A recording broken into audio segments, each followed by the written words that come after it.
వాళ్ళందరికీ హెల్మెట్ ఉందా? హెల్మెట్ ఎవరు నడిపే వాళ్ళకి, వెనకాల కూర్చునే వాళ్ళకి కాదు. నువ్వు చేస్తున్నావు, నువ్వు బండి నడుపుతావు అనుకున్నా కానీ బండి నడపట్లా. ఎందుకు హెల్మెట్ పెట్టుకోవట్లేదు మీరు? కారణం ఉందా? లేదు.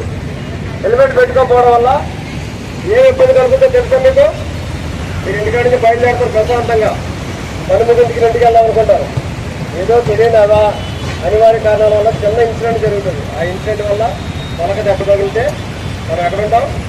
హాస్పిటల్లో ఉంటాం. దానివల్ల కుటుంబం మొత్తం ఈ చుట్టూ హాస్పిటల్ చుట్టూ ఉన్న డబ్బులు తీసుకెళ్ళి అప్పులు చేసుకుని మిమ్మల్ని బయటికి తీసుకొచ్చేదాకా చాలా ఇబ్బంది పడతారు. ఎవరికి తెలుస్తలేదు హెల్మెట్ పెట్టుకోవడం వల్ల మీకు ఇన్ని ఉపయోగాలు ఉన్నాయని. కానీ పెట్టుకోకపోవడం వల్ల చాలా అనర్థాలు ఉన్నాయి.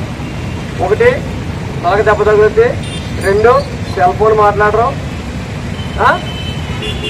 ఏం బాబు, సెల్ ఫోన్ మాట్లాడుతూనే ఉంటారు. హెల్మెట్ పెట్టుకుంటే ఏం చేస్తారు? సెల్ ఫోన్ మాట్లాడు. ఎవడో వస్తున్నాడో, ఇంటెవడో వస్తున్నాడో.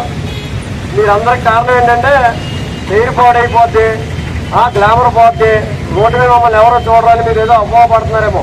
అవన్నీ తప్పది. ఈ యొక్క కుటుంబం గురించి మీరు ఖచ్చితంగా ప్రతి ఒక్కరు హెల్మెట్ పెట్టుకోవాలి.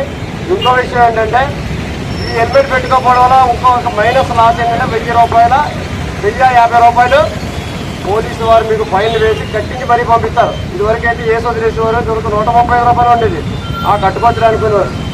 దీనివల్ల ఒక 1035 రూపాయల బదులు మంచి హెల్మెట్ 1500 పెడితే మంచి హెల్మెట్ వస్తుంది. పెట్టుకోండి. ప్రశాంతంగా మీ ఫ్యామిలీల దగ్గరికి ఇంటికి వెళ్ళడానికి అవకాశం ఉంటుంది. నేను చెప్పింది అర్థమైంది మీ అందరికీ? బాబు గణేష్ గారు సార్ బండి దిగరండి.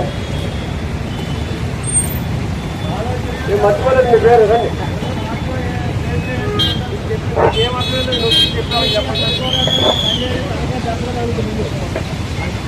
చెప్పినట్టు అందరం కూడా ట్రాఫిక్ రూల్స్ పాటిస్తే మన గ్రామంగా తిరిగి వెళ్ళడానికి అవకాశం ఉంటుంది. కాబట్టి మన అందరూ కూడా పోలీసు వారికి సహకరించి మన ప్రాణాలను మనమే కాపాడుకోవాలని చెప్పి కోరుకుంటారు. Okay, thank you.